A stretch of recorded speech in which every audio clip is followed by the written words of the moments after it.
Hi, Pisces. Welcome to Pandora Astrology's monthly horoscope for June of 2021. Well, this month, there are going to be a lot of pushing and pulling and strong dynamics between your home life and career, and possibly some dramatic events, especially at home. We've got Mercury retrograde, Juno retrograde, and also a solar eclipse. And Julia, I think you have some things to say about Mercury, right? I sure do, Jamie. Hey there, Pisces. Mercury is the planet that rules how we communicate. And wherever we have Mercury in our chart, or wherever it's going retrograde in our chart, is where we're expending a lot of our mental energy, as well as where we might have to redo certain things. So Mercury starts the month retrograde, and this is all taking place in your fourth house of family and home. So Mercury retrograde in the fourth means that you could be running into miscommunications with the people that you live with. Maybe you think your roommate paid her half of the rent when she thought that you were covering it this month, or you could also be running into miscommunications with your family members too, or perhaps you're having to rethink things about your housing situation in some way or the other. But by June 22nd, Mercury is going to go direct and will slowly but surely be moving out of this retrograde cycle, making these issues a lot more smooth.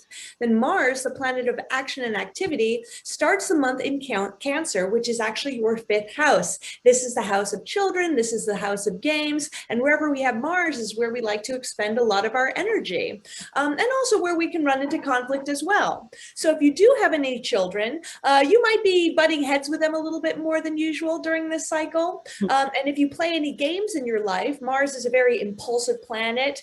Be careful with gambling if you do anything like that, and you might find yourself really, really extra competitive, whether you're in a gamer circle or you're just playing on a sports team.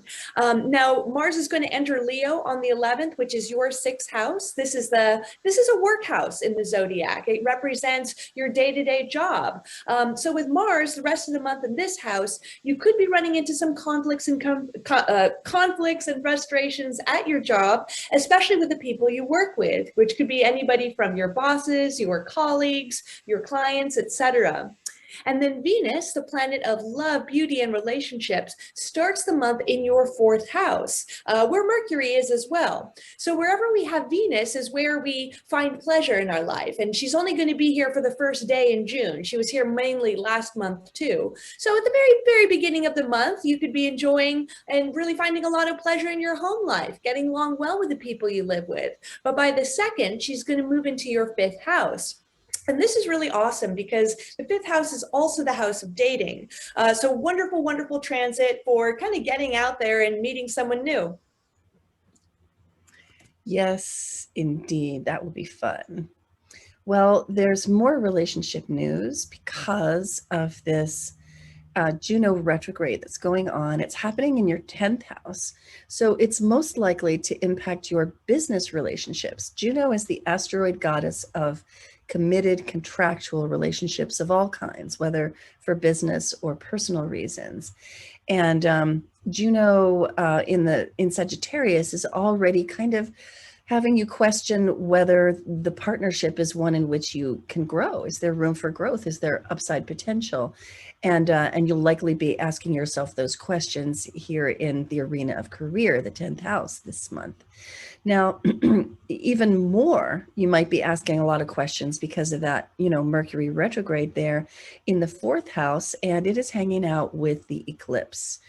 The eclipse has the sun and moon together in Gemini in the fourth house with the North Node. And so it's a very, I want to say it's a verbal eclipse. It's a cerebral moon.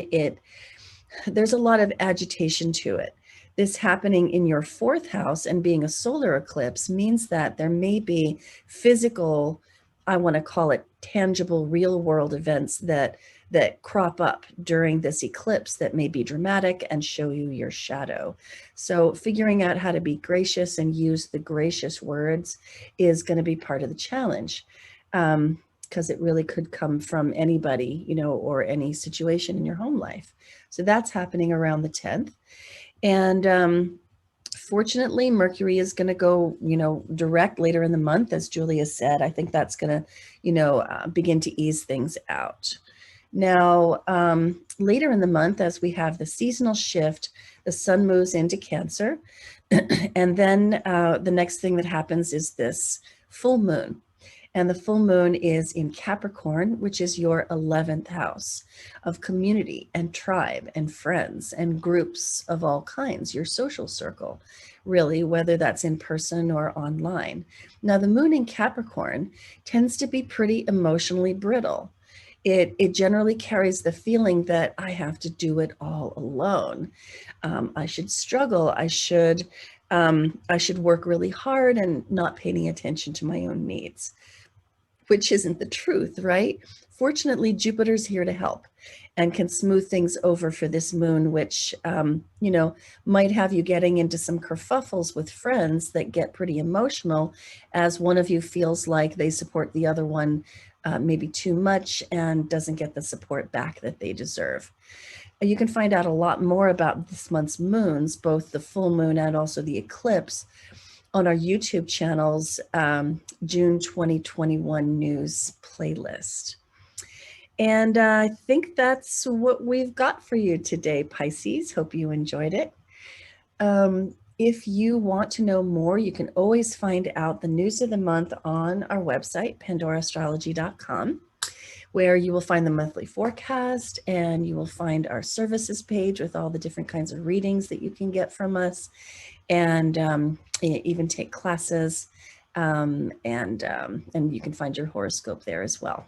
And until next time, we'll see you around the cosmos. Bye. Bye-bye.